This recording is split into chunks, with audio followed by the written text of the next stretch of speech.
Dito sa Lapu-Lapu City sa Cebu, nakilala namin si Berto. Kwento niya, minsan na raw napasa kanya ang pinaka-inaasam-asam ng lahat na winning lotto ticket.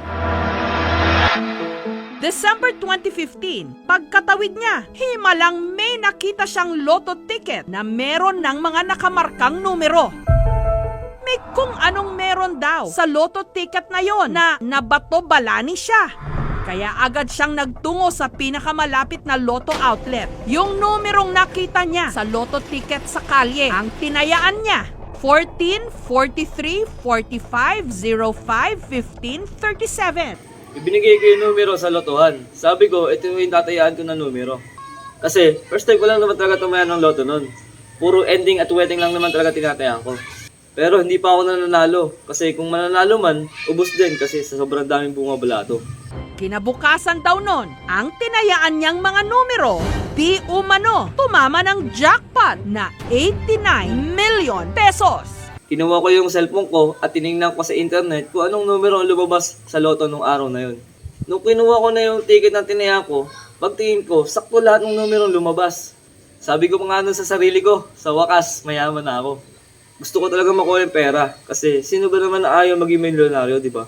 Para na makakain kami ng masarap kasi lagi na lang ang ulam namin ay lugaw with rice. Kapag sinwerte, makapag-ulam kami ng itlog with egg.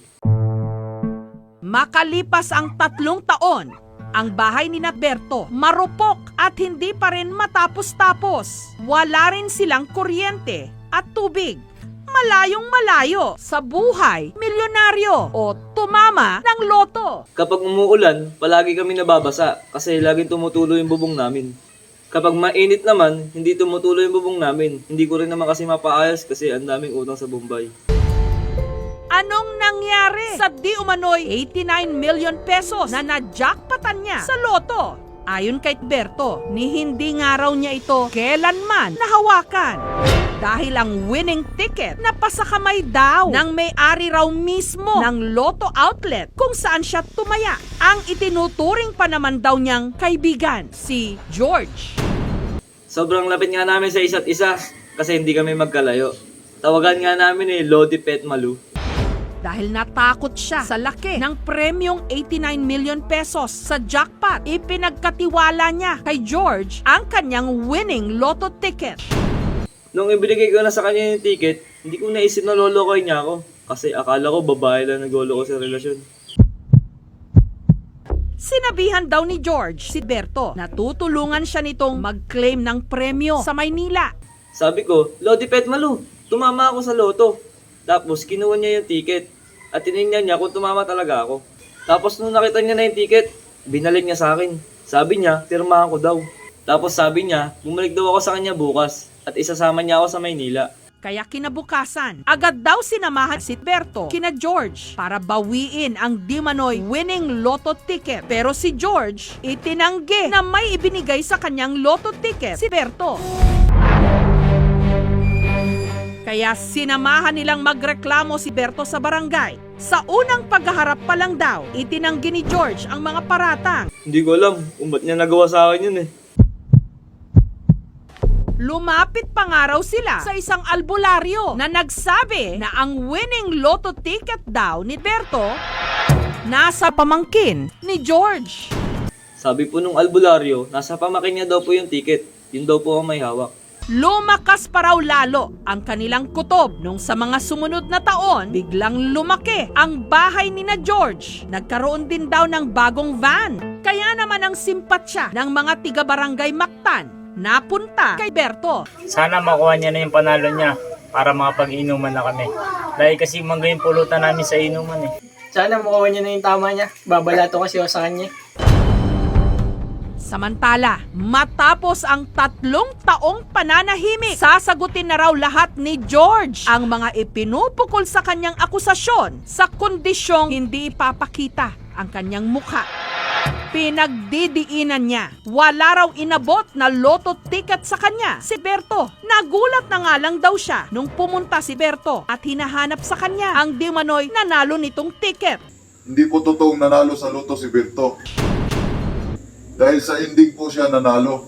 Wala akong kinukuhang ticket.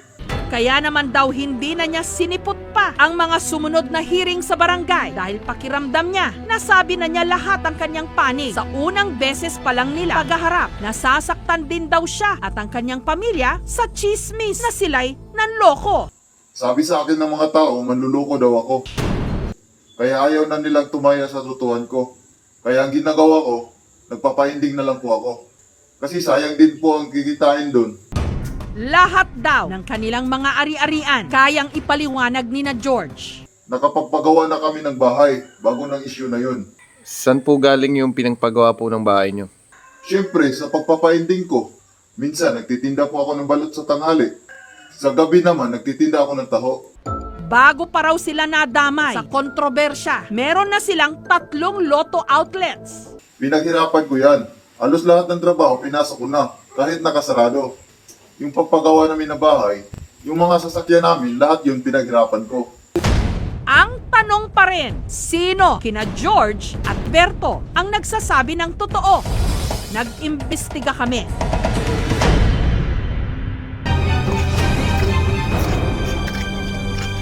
Sir, pwede po magtanong? Ano po yun? Totoo bang may nanalo sa loto nung December 4, 2016? Ha? Hindi ko alam eh. Magwi-waiting lang kasi ako eh. Boss, tataya ka? Boss, ano bang tumama? 721, baka paborito mo yung number mo. Talagyan ko na. Sige boss, sige. Kailangan natin ng pera, syempre. At mas marami, mas giginhawa ang buhay. Pero pera rin ang ugat ng maraming away at hidwaan sa mga magkakamag-anak, magkakapitbahay, magkakaibigan. Kaya dapat tayo ang may kontrol sa pera at hindi pera ang may hawak sa atin sa leeg.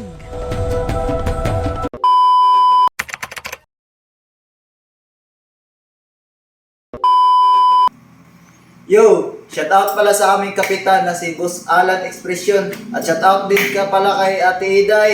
Shoutout din kay Ate Mili. At shoutout din sa aking tatay na sa probinsya ngayon. At shoutout sa aking mga kapatid na si Jomar, si Hanilin, at saka si Michael James. Shoutout din pala sa Team Batang Kurba. At shoutout sa Team Supas. At shoutout din pala si kay Paring Bawi. At shoutout din kay Paring Tungit.